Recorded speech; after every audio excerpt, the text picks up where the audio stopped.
Hi guys, today I'm going to be teaching you how to process a single image. We will be using Lightroom and Photoshop, and I will just show you a basic workflow of mine what I use when I'm processing a single image.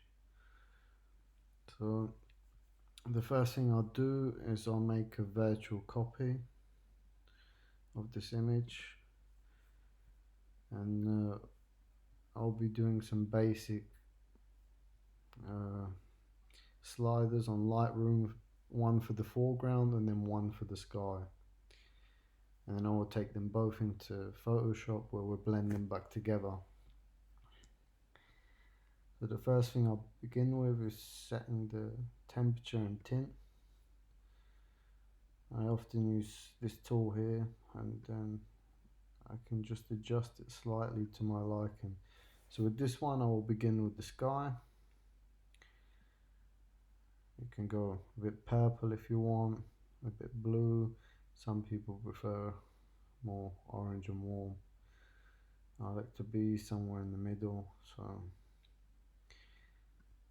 I think I'll keep it like that.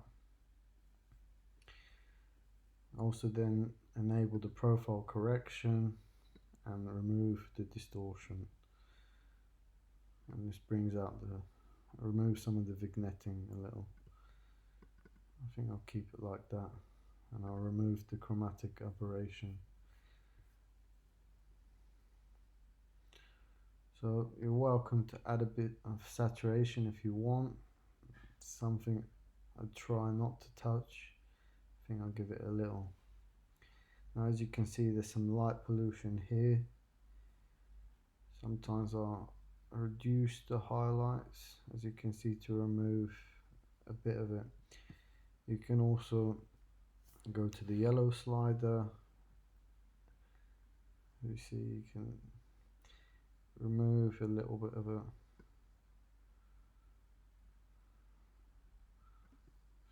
I think I'll leave it like that. Now I'm finding the image is a bit too purple, so I'll just change the tint again. It's also a bit yellow. I think I'll leave it like that. So yeah, this image, if you zoom in, you can see I'm trailing. It was an old image back when I first began, and I don't normally do single images very often anymore. And even when I do, I tend to overexpose so that I still can raise the shadows a little. So I may give it a little bit of contrast. And that's about it. I won't touch anything else. Don't touch this, and definitely don't touch the dehaze. I mean, that's personal preference, but I will not touch that. So I'll leave that. I like that one. Now we'll go over to the other one, which I want to do the foreground with. Now, first thing is remove the chromatic aberration, enable the profile corrections, and remove the distortion again. We go back up. Alright, that's looking too blue. Come back a little, make it a bit warmer. Somewhere about there. Let's raise the shadows a bit. Now it's a single image, so without stacking it will be a little bit noisy. So I'll leave it somewhere around there. May raise the blacks, just a tiny bit. And definitely don't use the contrast here on the foreground. Again, I'll lower the highlights probably completely, and I won't be using any saturation here.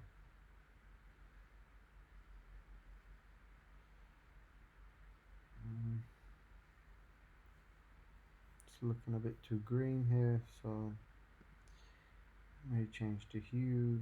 Let's zoom in.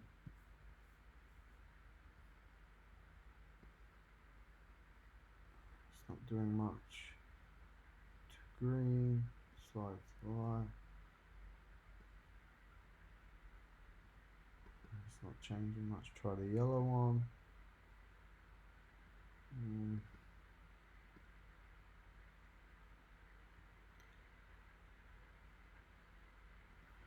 So now I even raise the shadows a little bit more.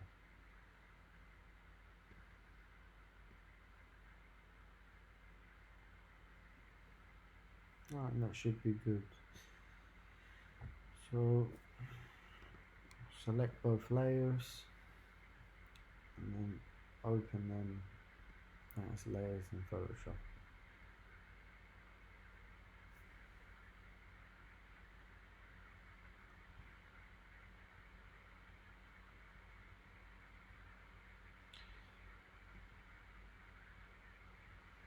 Now we can try this. It probably will not work. The lighting, it's not going to work.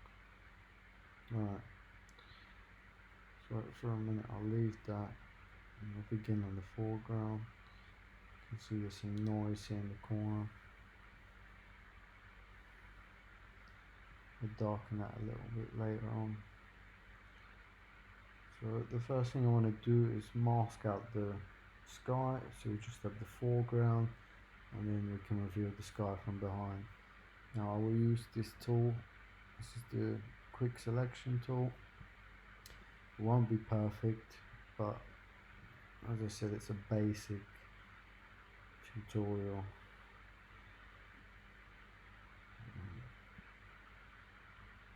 I need to add this part in here. A little plus sign.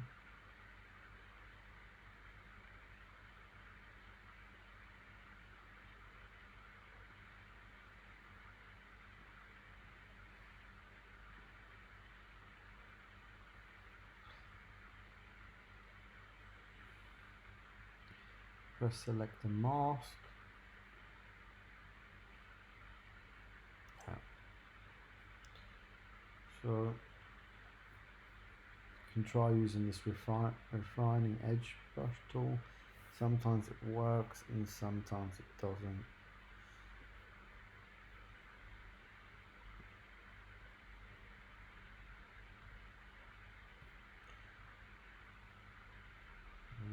It's not really perfect.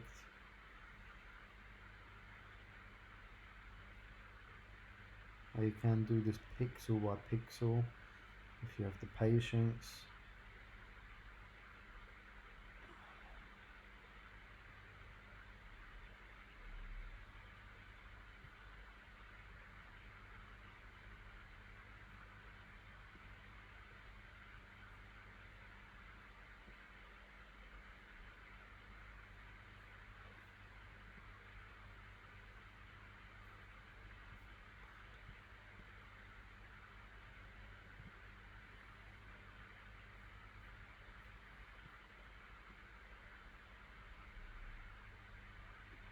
And normally this is where I'll spend most of my time processing the image, just refining the edges and getting everything.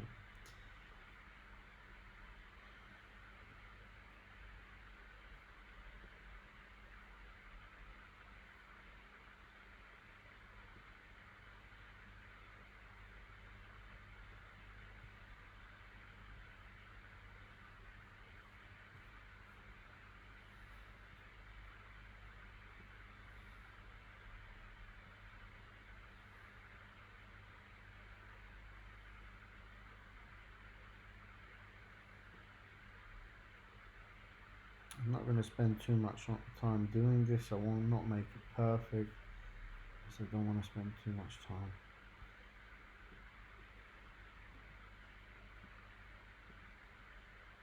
And when you're doing this yourself, I would advise spending as much time as possible getting it close to perfect.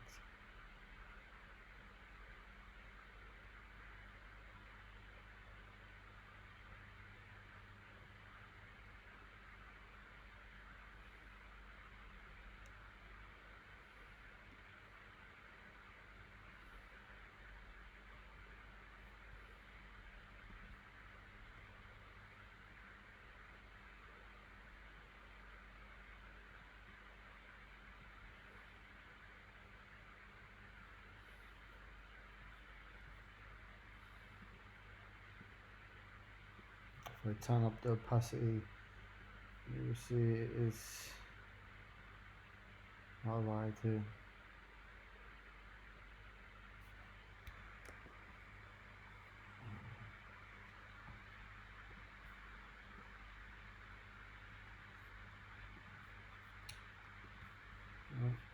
So you have the other tool here, which is the actual brush one. I'm going to do minus, as I would like to remove some stuff.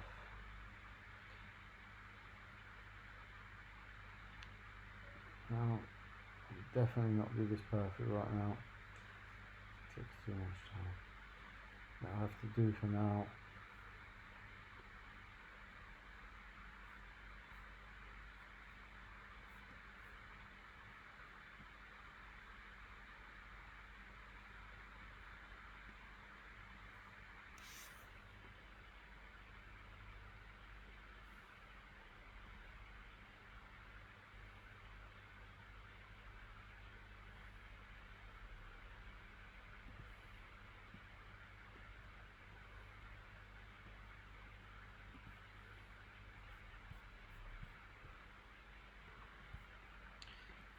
press OK. I have the sky selected. Now press inverse and select down here like that. And now click to reveal. It's on top, so I just put it on bottom, and you see it was. Like I said, that's not a perfect process. If we zoom in, we will see maybe some slight errors around here and here, and you will have to refine that bit by bit. Now what you can also do is click back on your foreground layer and use the eraser, and you can erase little pieces in here. If you notice, it's now revealing the sky from behind.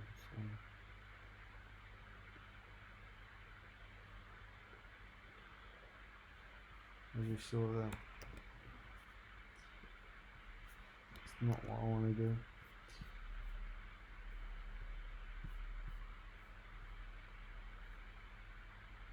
It's not looking too bad. Alright, now I want to process the sky, so I'll just do a basic curves layer on top of the sky. And I want to do a small S curve, just like that. If I turn it off, before, after. You can add another one, but don't go. I think maybe I will add another one. Now I'm finding the image is rather yellow, so around the horizon there, I think I will remove a little bit of the yellow, just a tad.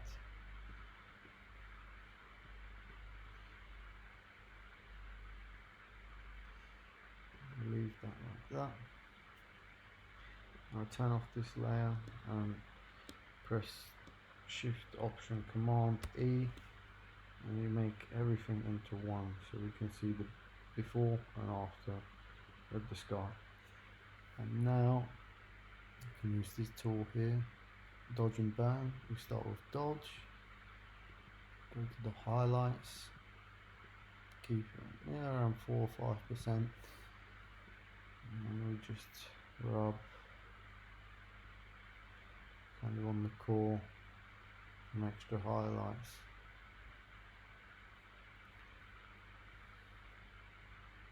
What I'll do quickly is I'll just make a copy so you can see the difference afterwards of what we've done with the dodge and burn.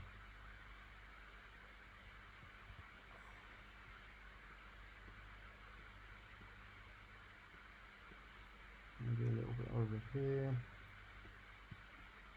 I'll turn it up a little just to show you what you can do with it, but I would not turn it up that high in general. I think I'll go back, that was a bit too extreme. So I'll leave it like that. I'll go to the burn tool now. Also now we work on shadows at 5%. And I just try to make the sky a little bit darker. See the Milky Way pops out of it.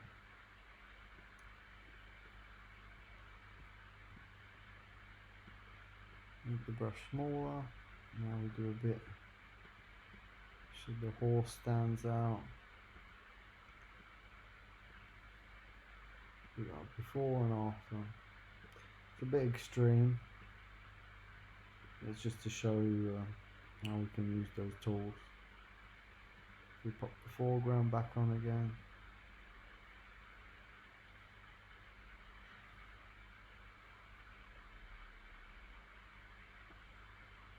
Can add another curves layer. Not advise it, but yeah, no need for that. Again, Shift Option Command E if you're using a Mac. Another little tool. You go to Channels, RGB, and select. Go to Select, Modify, Expand, OK, Select, Modify, Feather. And just check in the video the feather radius I've put in, or the pixel amount, to use the same. And then Filter, Other, Minimum. You might notice a change, you might not. This is a star reduction method. Select, deselect. So before, afterwards. As personal preference, I like to use this tool. You may want to see more stars or bigger stars. I like to make the image look overall a bit smoother, and that's why I use this tool. So turn those off. You can see again a before and after of the sky. So before, after. Like I said, this isn't a perfect edit. I would definitely spend some more time working on this and getting the perfect colours and exactly how I want it to be. But that is how you use these tools. You should play around with them and see what you can come up with. Turn back on the foreground again. I don't like this colour noise I have in the corners, so I will use some burn with shadows and just darken it a little bit there.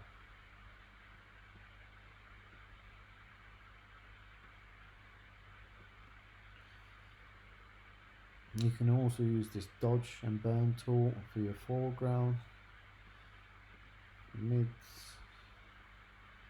can make it pop out a bit sometimes.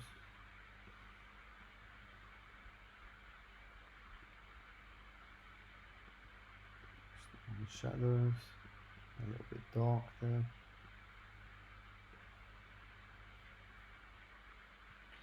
Go back to the burn. Corner needs working on. Maybe try the mid-tones.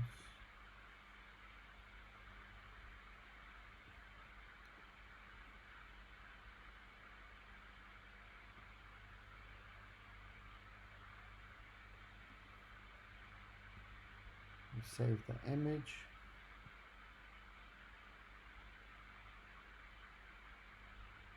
Go back to Lightroom.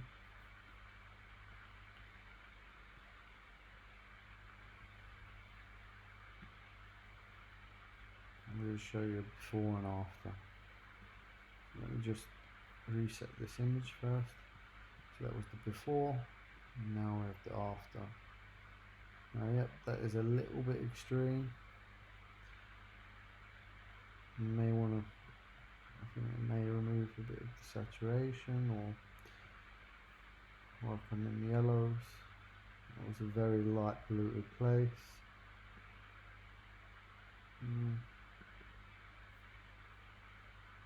May want to change the overall temperature again, make it a bit more bluer.